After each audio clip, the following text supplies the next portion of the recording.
Kaya mga katoda, kung may tinatawag dito na na Pantok EDSA, panis kayo sa Pansol, Los Baños, EDSA. Ano talaga? Palagi akala ko nung lang, kung halos araw-araw na doon. Tapos hindi, maski yung, naalala mo yung birthday si Luna sa Los Baños? Birthday si Luna sa Los Baños, traffic na noon, di ba? Na-tempo lang yun.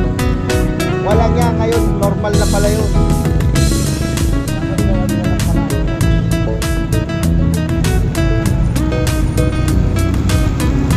So, mga katoda, pwede kaya tayo magbiyahe rito sa natin. Yan, bayan, tricycle. O saan kayo? Ano ba? Ang tricycle, pag sa una pa lang. Ito, gusto ko